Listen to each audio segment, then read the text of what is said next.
రాజకీయ విశ్లేషకులు బండారు రామ్మోహన్ గారు కూడా మనకున్నారు. మరి కాసేపట్లో బీజేపీ నుంచి తాడూరు శ్రీనివాస్ గారు కూడా రాబోతున్నారు.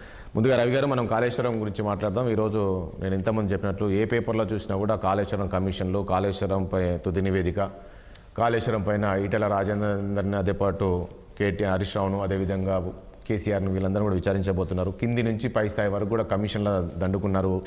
ఒక ప్రాథమిక అంచనాకైతే వచ్చారు, ఒక నిర్ధారణకైతే వచ్చింది కాళేశ్వరం కమిషన్. ఏం చెప్తుంది ఇది? రాబోయే రోజుల్లో ఇది మీకు ఏమన్నా ఇబ్బందికరమైన పరిస్థితులు తలెత్తే అవకాశం ఉంటుందా?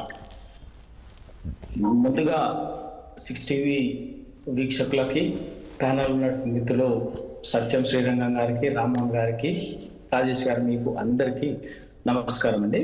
నమస్తే. ఏమి లేదు, కాళేశ్వరం ప్రాజెక్ట్ అనేది ఒక రాజకీయ కుట్రలో భాగంగా, రాజకీయ ఎత్తుగడలో భాగంగా 10 సంవత్సరాల్లో కేసీఆర్ ప్రభుత్వము చేసినటువంటి సాధించినటువంటి విజయాలకు మసక బాచెందుకు చేస్తున్నటువంటి రాజకీయ కుట్ర, ఎత్తుగడ. దాంట్లో ఏం డౌట్ లేదు, దాంట్లో ఏం లేదు. ఎందుకంటే ఇవాళకి ఇప్పటికీ చాలా మందికి కాళేశ్వరము ఎందుకు, దాని ఆవశ్యకత ఏందని ఈ పాటికి వాళ్ళకి కాళేశ్వరం గురించి మాట్లాడేటటువంటి వాళ్లకు 90% మందికి అర్థం కాలేదు, అర్థం కాదు కూడా. లోపాలు ఉండొచ్చు, నేను లోపాలు లేవంటే ఉంటాయి. 1-2 రూపాయలు ఒక అంత పెద్ద ఒక బృహత్తర ప్రాజెక్టు చేపట్టినప్పుడు భారతదేశం లాంటి వ్యవస్థలో, భారతదేశం లాంటి ఒక లోపభూయిష్టమైనటువంటి వ్యవస్థలో ఖచ్చితంగా అటువంటి పొరపాట్లు, లోపాలు ఉంటాయి. నేను 100 రూపాయలు ఏమీ లేవని చెప్పేసి నేను అంత మూర్ఖంగా వాదించేటటువంటి వాడిని కూడా కాదు, అటువంటి వ్యక్తిత్వం కాదు.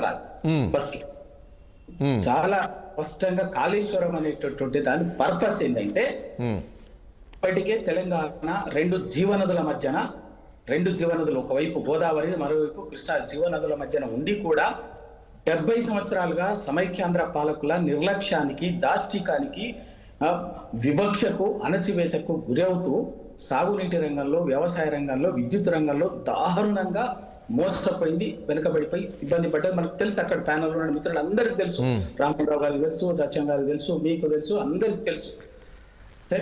కాదు రవి గారు, ఈ కమిషన్ కాదు 204 పేజీల నివేదిక ఒక తయారు చేసిందంటండి, మొత్తం సాక్ష్యాలను కావచ్చు, నేను అక్కడికి వస్తున్నాను.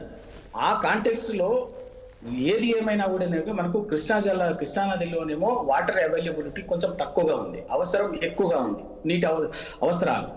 కానీ గోదావరిలో వాటర్ అవైలబిలిటీ పుష్కలంగా ఉన్నది, కానీ వినియోగం లేకుండా దాని కింద దాన్ని, అందుకే గోదావరి జలాన్ని పూర్తి స్థాయిలో వినియోగం చేసుకోవాల్సింది. ఎందుకంటే దాదాపు 900 టీఎంసీలు తెలంగాణకు ఉన్నాయి గోదావరి జలాల్లో. కేటాయించినటువంటి అష్యూర్డ్ వాటర్ దాదాపు ఉమ్మడి ఆంధ్రప్రదేశ్కు 1468 టీఎంసీలు అలాట్ చేస్తే, మనకు తెలంగాణకి 900 చిల్లర టీఎంసీలు. అప్పటికే ఆంధ్ర దాదాపు 700 టీఎంసీలకు ఉపయోగంలోకి ప్రాజెక్టులు ప్లాన్ చేసుకున్నది. కానీ మనకి ఇక్కడ ఒక్కటి కూడా లేకుండా ఉన్నటువంటి చిన్న వాటిని కూడా పునారిలేటెడ్ గా వివాదాల మధ్యన అట్లా పెట్టేసి, ఆ నేపథ్యంలో ఎటువంటి పరిస్థితుల్లో కూడా మాక్సిమం గోదావరి నదిలో వాటర్ పుష్కలంగా ఉండేది ప్రాణహిత, ఇంద్రావతి, తర్వాత శబరి. ఈ 3 ఉపనదులు కేంద్రంగా వాటి నీటిని ప్రతి చుక్కని ఒడిసి పట్టుకోవాలన్న ఉద్దేశంతో అందులో ప్రాణహితని కేంద్రంగా మేడిగడ్డ దగ్గర కేసీఆర్ గారు రూపకల్పన చేసింది. దాన్ని వీలైనంత త్వరలో యుద్ధ ప్రాతిపదికన పూర్తి చేయాలన్నటువంటి లక్ష్యంతో ఆ కాళేశ్వరం, దాన్ని మేడిగడ్డ, సుందిల్లా, అన్నారం, ఈ 3 రిజర్వాయర్లు పూర్తి చేసి, అయితే ఇక్కడ ఇప్పటికీ ఖర్చు పెట్టిందే 96,000 కోట్లు అని. ఎప్పటి నుంచో 4 ఏళ్ల నుంచే కాంగ్రెస్ నాయకులు, బీజేపీ నాయకులు 1,00,000 కోట్లు తిన్నారు. అంత అన్యాయం అంటే, ఎంత ప్రచారం అంటే, విషపూరిత ప్రచారం అంటే ఇది. వాస్తవంగా ఈ రోజు వరకు కూడా 96,000 కోట్లు ఖర్చు పెట్టింది. ఈ రోజు వరకు 96,000 కోట్లు, 1,00,000 కోట్లు ఎట్లా సాధ్యమైతే? రాహుల్ గాంధీ గారు కూడా మాట్లాడుతున్నారు అదే మాట.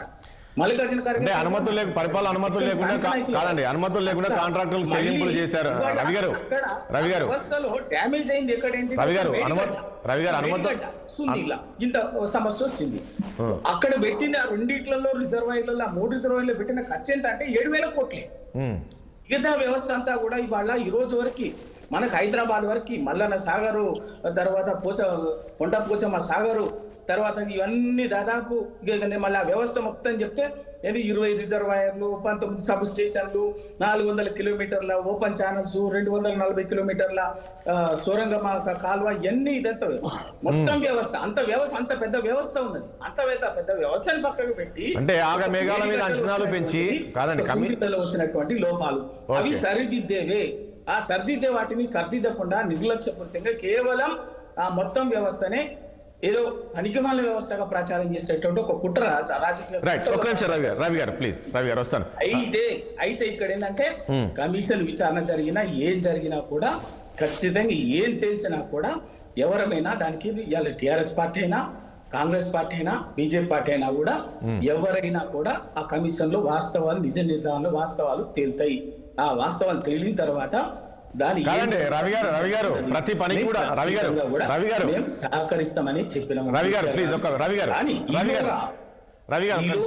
రవి గారు ప్లీజ్ మొత్తం విషపూరిత ప్రచారం చేసి, విష ప్రచారాన్ని చేసి ఇష్టానుసారంగా అసలు రాతలు రాయించడము మొత్తం మీడియా వాళ్ళ చేతుల్లో.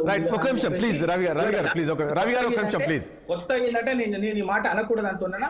ఈటల రాజేందర్ గారు ఇవాళ పార్టీ రాష్ట్ర అధ్యక్షుడికి పోటీలోకి వచ్చింది కాబట్టి ఇక్కడ ఉన్నటువంటి కొంత నాయకులు ఆయనను దీంట్లో కలిపి ఆయనను కూడా అక్కడ పోటీలో తప్పించడం కోసం ఆయనను కూడా ముగ్గులోకి తీసుకొస్తారు. ప్రత్యర్థిగా రాజకీయ క్రీడ తప్ప ఇక్కడ జరుగుతుంది కాళేశ్వరంలో. అది ఏమన్నా జరగదు. రవి గారు ప్లీజ్ ఒక్క నిమిషం ప్లీజ్. వాస్తవాలు సమాజం తెలవాలి. కాళేశ్వరం ఆవశ్యకత కానీ దాని గొప్ప